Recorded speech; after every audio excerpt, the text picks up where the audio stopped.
live in Broad Ripple. I live like half a mile away. I do not live in Broad Ripple.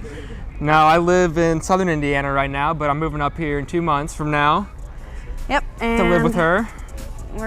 We met at Purdue University, where we both went to school.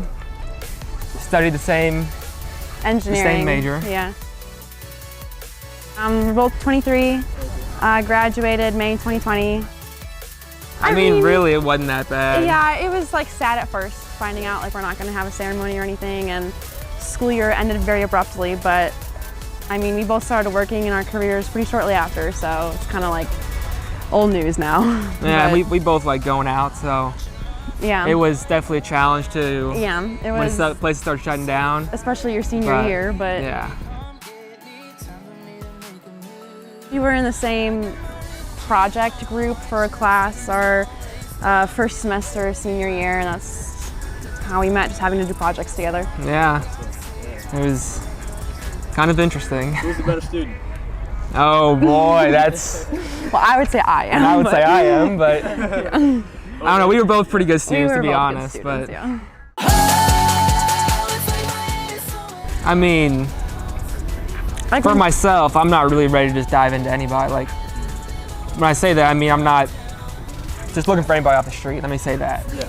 Like, at this point, by senior year of college, I was done with one-night stands, or whatever you want to call it. Like, I was done with that stuff. I wanted to find someone who, if I was going to actually be with them, it's someone I actually want to be with. And I think that person would know that.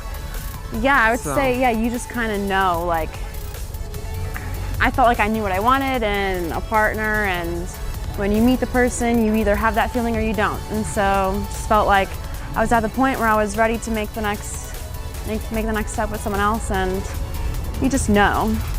It's definitely not easy. Yeah. Like, I'd say communication is the biggest step. Yeah, talking with each other about what your goals are individually and what you're individually looking for, and just kind of whether or not that aligns, and if it doesn't align, then it's not meant to be. But if it does, then kind of evaluating further. Well, I would say the biggest thing is don't be fake. Don't be fake, yeah. So, yeah, if you are fake, then you're just setting yourself up for failure. If you actually want a second date or third date, be yourself. Yeah, just be super genuine in what you're looking for, and make that very clear to the other person, whether you're looking for a relationship or not, making that very obvious. For us, it was kind of like he was transferring offices, so it's like it's either now or never. And well, I was transferring offices to be with her, with me, but which is a big step. Yeah. Luckily, my company has an office here in Indy, so I was able to transfer through my company, which is a big deal in and of itself. And also moving. So like getting out of college, I'm living with my parents still to build up some financial stability, you know, before I get out on my own. And she moved right out of the bat, pretty much. She was at home for 3 months and moved to Indy because, well, that's where her job was. Yeah. But I mean, she's already done the big step. Now it's my turn to make the big leap, and then I don't know. We'll see where it takes us. If you have any doubts or any hesitations, like really listen to that. Like listen to the voice in the back of your head, because it's telling you something.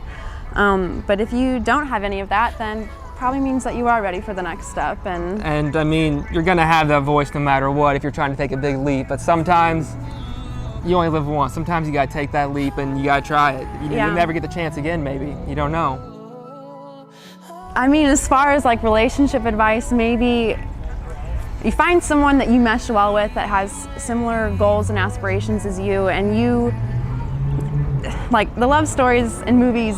That's just not the real world, right? Like it's kind of more of a conscious decision that you have to make to choose that person. So once you find someone that works well with you, you choose that person, and you make all the efforts, and you do what you need to do to make that work. And yeah, it's a conscious decision as much as it is an emotional feeling, I think. And to add to that, just respect your partner. And if you respect your partner and all that, you're going to enjoy being with them, and they're going to enjoy being with you. And at the end of the day, you're going to have fun together. So.